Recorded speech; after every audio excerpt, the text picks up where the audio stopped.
ابو ذر غفاری آئے، پھر حضور نے فرمایا یمشی واحدہ و یموت واحدہ و یبعث واحدہ، فرمایا یہ تنہا چلتے ہیں، یہ تنہا ہی دنیا سے جائیں گے، تنہا ہی اٹھائے جائیں گے، تنہا چلتے ہیں، تنہا ہی دنیا سے جائیں گے، انتقال تنہا ہی اٹھائے جائیں گے۔ جو بہت زیادہ سختی کرنے لگے صحابہ پہ، بہت زیادہ، تو حضرت عثمان غنی رضی اللہ تعالیٰ عنہ نے فرمایا کہ آپ اپنے مزاج کے لحاظ سے تو درست ہیں، پر جو چیز آپ طاری کرنا چاہتے ہیں جب شریعت گنجائش دیتی ہے تو آپ کیوں اتنی سختی فرماتے ہیں؟ تو فرمانے لگے ٹھیک ہے پھر مجھے ربضہ جانے کی اجازت دے دو۔ ربضہ ایک بستی تھی، جنگل تھا، وہاں کوئی آتا جاتا نہیں تھا، اسی کسے دے کچھ نہیں جے لگتے تے نہ کوئی ساڈا دردی۔ حضور نے کہا تھا نا یمشی واحدہ، تو اکیلا چلے گا، ربضہ چلے گیا۔ حضرت سیدنا عثمان غنی نے کہا یہ کچھ بکریاں لے جاؤ، دودھ پی لیا کرنا۔ فرمایا عثمان مجھے مال کی تو ضرورت پہلے دن سے ہی کوئی نہیں، مجھے تو رب رسول کی ضرورت ہے، ان کی کرم نوازیاں میرے ساتھ رہتی ہیں۔ تشریف لے گئے، وہاں تنہا کھجور کے خشک ٹکڑے کھاتے، عبادت کرتے، اللہ کو یاد کرتے۔ بڑے بڑے لوگوں نے آ کے کہا کہ ابو ذر آپ کی بڑی شان ہے، ہمارے ساتھ چلیں۔ فرمایا چھوڑو، کہاں منشور ہم اور کہاں ہنگامے محبت کے، ایک حجرے میں رہتے ہیں، خدا کو یاد کرتے ہیں، ضرورت کوئی نہیں، جہاں ہوں نا وہاں میں ٹھیک ہوں، حاجت نہیں۔ وصال کا وقت آ گیا، دنیا سے جانے کا ٹائم آ گیا، اکیلے ہیں، بیوی ہے اور بیٹی ہے، جنگل کا علاقہ ہے، حج ہو گیا، رستے بند ہو گئے، بیمار ہو گئے۔ اپنی اہلیہ کو بلا کے کہنے لگے اب میں بچوں گا نہیں، اب جانے کا وقت آ گیا۔ میں نے فقیری جو حضور کی دیکھی تھی اس میں نے وقت گزارا ہے، اور دیکھ میں جا بھی فقیری میرا ہوں، لے سجدہ سا توڑ نہیں پائی، جان بھی دیتی تیرا تیرے، اب جانے کا وقت ہے۔ تو اس طرح کرنا، اگر تیرے پاس کوئی کپڑا ہوا تو مجھے کفن دے دینا، نہ ہوا تو اللہ کے سپرد کر دینا۔ کہا ہم دو عورتیں ہیں، جنازہ غسل کفن۔ فرمایا رب جماعت بھیجے گا میرے لیے، لوگ آئیں گے، میرے نبی پاک نے مجھ سے وعدہ کیا تھا آئیں گے نا لوگ۔ تو اہلیہ کہنے لگی ابو ذر آپ کو کیسے پتا ہے کہ آپ اس صحرا میں انتقال کر جائیں گے؟ اللہ شفا دینے والا ہے۔ فرمانے لگے ہم 3-4 لوگ بیٹھے تھے تو حضور نے فرمایا تھا تم میں سے ایک شخص صحرا میں اکیلا انتقال کر جائے گا۔ تو وہ میرے جتنے باقی ساتھی تھے وہ سارے انتقال کر گئے، اب میں اکیلا ہی بچا، مجھے پتا ہے وہ میں ہی ہوں، تو تم دیکھنا تمہیں کوئی نہ کوئی مل جائے گا غسل کفن کے لیے۔ آپ کی اہلیہ کہتی ہیں کہ میں اٹھی، کبھی دوڑ کے میں باہر جاتی، سڑک پہ جا کے دیکھتی کوئی گزر رہا ہے، پھر میں آ کے کہتی حج ختم ہو گیا ہے، رستے بند ہو گئے ہیں، کون آئے گا جنگل میں؟ پھر میں آ کے ان کی تیمارداری کرتی، پھر اٹھ کے جاتی، پھر میں آ کے تیمارداری کرتی۔ اچانک میری نظر پڑی تو ایک چھوٹا سا قافلہ آ رہا تھا، اس قافلے میں چند لوگ تھے اور سب سے بڑھ کر صحابی رسول حضرت عبداللہ ابن مسعود بھی تھے۔ میں نے ان کو اشارہ کیا تو وہ دوڑے آئے، کہنے لگے بہن کیا ہے؟ میں نے کہا یہاں ایک شخص ہے، تمہاری تھوڑی سی ضرورت ہے اس کو۔ تو عبداللہ ابن مسعود کہنے لگے کون ہے بی بی؟ کہتے ہیں میں نے کہا کہ وہ ابو ذر غفاری ہیں۔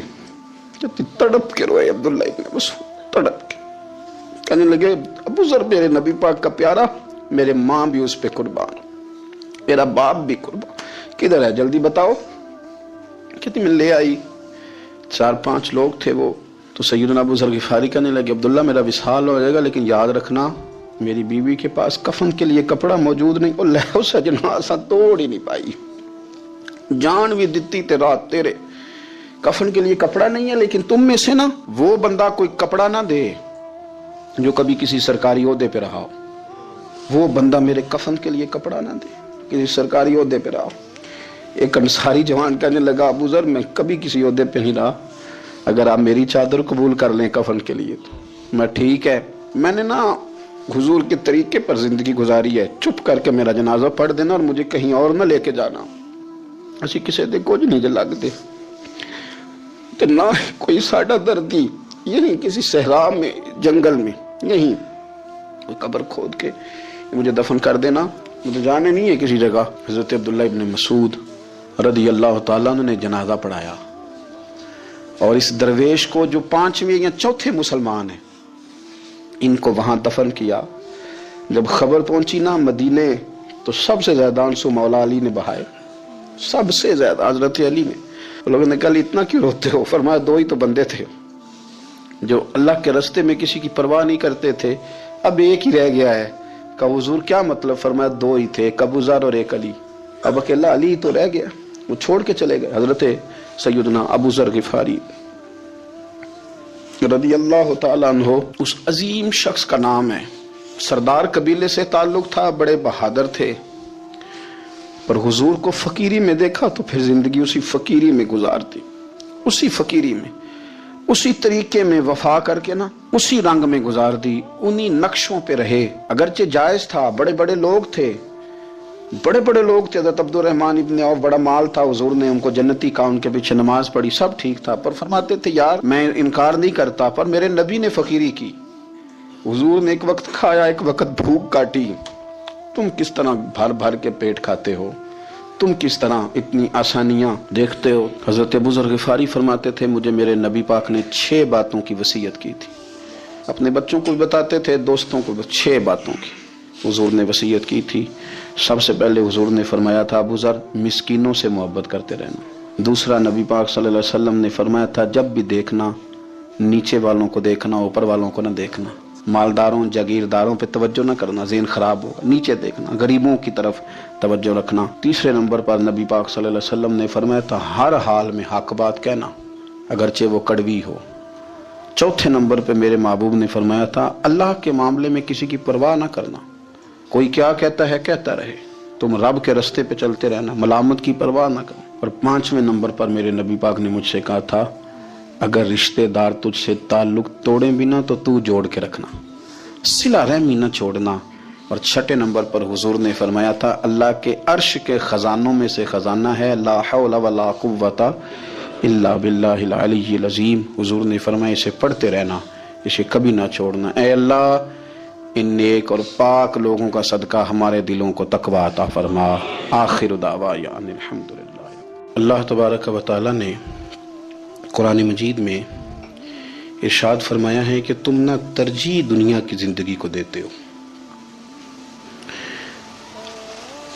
اپنے جینے کو ترجیح دیتے ہو، جینے کے لیے زیادہ کام کرنا چاہتے ہو. والآخرۃ خیر وابقیٰ، حالانکہ آخرت تمہارے لیے بہتر بھی ہے اور ہمیشہ باقی رہنے والی بھی. تم ترجیح دنیا کی زندگی کو دیتے ہو حالانکہ آخرت تمہارے لیے بہتر بھی ہے. والآخرۃ خیر وابقیٰ، اور ہمیشہ باقی رہنے والی بھی.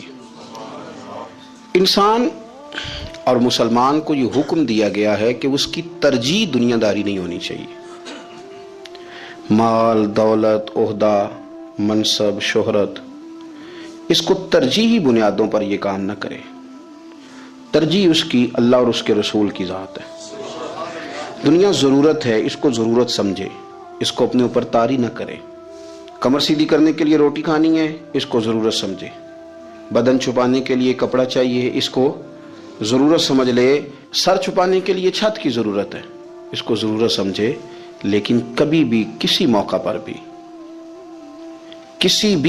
پر اس بات کو سمجھ لے کہ ترجیح دنیا کو نہ دے، ترجیح آخرت کو، اللہ کی ذات کو.